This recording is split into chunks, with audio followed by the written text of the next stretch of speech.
Beleza, vamos lá. No vídeo de hoje a gente vai estar falando sobre dois algoritmos, o Best First Search e o Uniform Cost Search, que é tipo a melhor busca, a primeira melhor busca e a melhor busca de custo uniforme.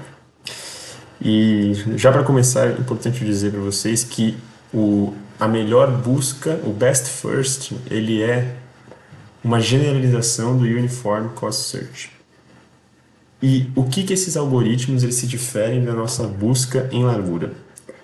Agora, quando a gente estiver expandindo um node, né, quando a gente estiver expandindo o lugar que a gente está para conhecer novos lugares, a regra para saber para qual nós vamos viajar, ela vai depender do custo que essa viagem vai ter para a gente total. Então, o algoritmo agora, ele passa a considerar o custo que isso vai ter para a gente. Tem uma imagem aqui que mostra. Então, por exemplo, eu expando o node A e eu quero saber se eu vou para B ou para C primeiro. Você adiciona eles na fronteira, só que na hora de expandir você vai ter a preferência pelo B porque ele tem um custo menor. Aí você expande o B e adiciona o E e o D. E você tem que somar esse custo. Então o custo do E vai ser 4 e o custo do D vai ser 2.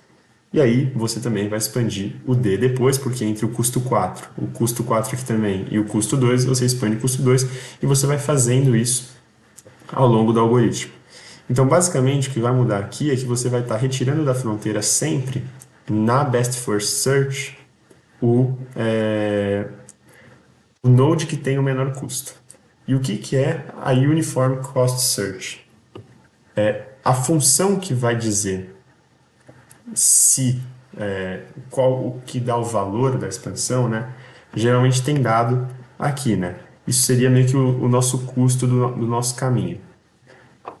A gente vai ver que mais para frente a gente pode colocar outras funções de custo, né? Como quão distante a gente está do nosso objetivo, alguma estimativa, uma heurística acerca disso. E aí a nossa função de custo vai mudar um pouco. A Uniform Cost Search ela é justamente isso que só considera esse caminho aqui, né? O custo desse caminho. A Best First Search ela considera uma função de custo qualquer, não necessariamente essa que a gente está considerando aqui.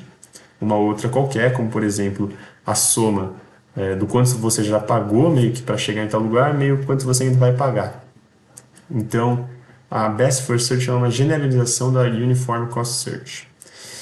E aí, né, acho que a gente pode aqui entender duas diferenças principais, especialmente para grafos, em relação à busca em largura, né, a Breadth First Search.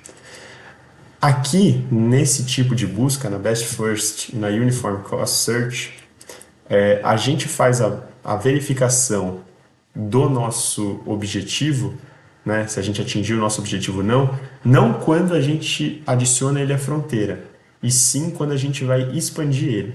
Por que a gente faz isso? Porque como a gente está falando de um grafo e tem custos diferentes por trajetória, diferente da Breadth First, a gente pode encontrar um caminho subótimo se a gente adicionar, se a gente fazer a verificação do goal no momento que a gente adiciona a fronteira.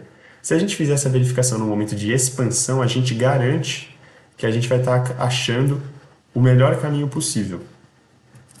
E aí, né? Mas a marcação, se a gente atingiu ou não, ainda fica marcada e essa marcação tem geralmente o custo atrelado a ela. Então, por exemplo, pega esse exemplo aqui desse grafo. Você vai fazendo a expansão e você começa no ponto A. Aí você expande para o ponto B, porque ele tem um custo menor do que o C, né? Quando você expande o B, você adiciona nos estados alcançados o ponto D, que tem um custo 5, porque é a soma de onde você partiu, né? 2 mais 3 chega em 5. Só que, entre expandir para 5 ou expandir para 4, observe que a gente chegou no nosso objetivo, mas a gente não encerrou o algoritmo ainda. Por quê? Porque a gente só encerra o algoritmo, nesse caso, quando a gente chega no momento de expandir o objetivo. Ele só verifica quando a gente está expandindo o node. Aí você vem aqui e expande o node C. Custo 4, porque é menor que o custo 5. E aí você verifica, né, quando você expande o C, você verifica que você tem o D, mas você tem o D com um custo menor do que o que está anotado lá na lista de alcançados, né? Antes você tinha um com valor 5, aqui você tem um com valor 4. Então você troca esse valor, e aí agora sim, quando você for expandir o seu Node D, você vai ver que você vai expandir ele com um custo 4 e você vai atingir a melhor rota, né? Que seria passando pelo C, ao invés de passar pelo B. Você estaria economizando aí um custo de 1. Aqui também a implementação básica do algoritmo em Python e, né, um pouquinho de análise sobre a performance desse algoritmo. Se você considerar que o custo da solução ótima é um C asterisco, que o menor custo de passo é um valor E, a gente pode afirmar algumas coisas aqui sobre o algoritmo. Primeiro é que ele é um algoritmo completo, se os custos forem maiores que zero. Outra, a gente pode afirmar que sim, que ele é um algoritmo ótimo, ou seja, que ele encontra a melhor solução possível, justamente porque a gente faz todo aquele cuidado para achar o menor custo possível.